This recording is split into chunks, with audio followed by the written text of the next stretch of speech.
అభ్యాసి తెలుగు లెర్నింగ్కు స్వాగతం సుస్వాగతం. నేను మీ పెద్దంటి రామకృష్ణ చక్రవర్తి. మనం సంస్కృత సంధుల్లో ఇప్పుడు చుత్వ సంధి గురించి చూద్దాం. దీని సూత్రం ఏంటంటే స అనేటువంటి సకార పదాలకు తా అనే వర్గాలకు శ కార చ వర్గాలు పరమైనప్పుడు శ చ వర్గాలే ఆదేశమవుతాయి. సకార తవర్గాలకు శకార చవర్గాలు పరమైనప్పుడు శ చ వర్గాలే ఆదేశమవుతాయి. అంటే దీనికి ఎలా అనేది మీకు వివరంగా చెప్తాను చూడండి. సకార వర్గం ఏంటంటే శకార వర్గం అంటే ఏంటి చూద్దాం. సకార వర్గంలో ఏ అక్షరాలు ఉంటాయి? తాత్థ దాద్ధ నా అనేటువంటివి సకారంలో ఉన్నటువంటి వర్గం. అదే శకారంలో ఉన్నటువంటి వర్గాలు చాచ్చ జాఝ ఇణి. ఈ అక్షరాలు శకారానికి చెందినవి.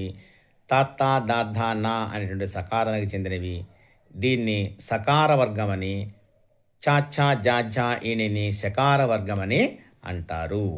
దీనికి ఉదాహరణ చూడండి. మనశ్శాంతి, మనస్ ప్లస్ శాంతి. సకారం అనేటువంటిది వచ్చినప్పుడు విభజనలో మళ్ళీ మనకి సా అనేటువంటిది కనపడకుండా శాంతి అనేది కనిపిస్తుంది చూడండి. మనశ్శాంతి. ఇక్కడ మనస్ అనేటువంటిది ఇస్ అనేటువంటి దానికి శాంతి అనేటువంటిది శా పరమైనప్పుడు మళ్ళీ చానే వచ్చింది. సచ్చరిత్ర, సత్ ప్లస్ చరిత్ర. తా వర్గానికి చా అనేటువంటి పరమైనప్పుడు మళ్ళీ చానే వచ్చింది. సచ్చరిత్ర, సత్ ప్లస్ చరిత్ర. అలాగే సజ్జనుడు, సత్ ప్లస్ జనుడు, సజ్జనుడు. విద్యుత్ శక్తి, విద్యుత్ ప్లస్ శక్తి. తకారానికి శాపరమైనప్పుడు మళ్ళీ చ అనేటువంటిది వచ్చింది. విద్యుత్ శక్తి, విద్యుత్ ప్లస్ శక్తి. మనశ్శాంతి, సచ్చరిత్ర, సజ్జనుడు, విద్యుత్ శక్తి అనేవి కూడా చుత్వ సంధికి ఉదాహరణలు. మీరు జాగ్రత్తగా నేర్చుకోండి.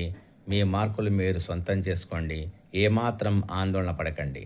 ప్రశాంతంగా ఉండండి, ప్రశాంతంగా నేర్చుకోండి, ప్రశాంతంగా రాయండి. మీ మార్కులు మీకు ఎక్కడికి పోవు. ఓం శ్రీ సరస్వత్యై నమః.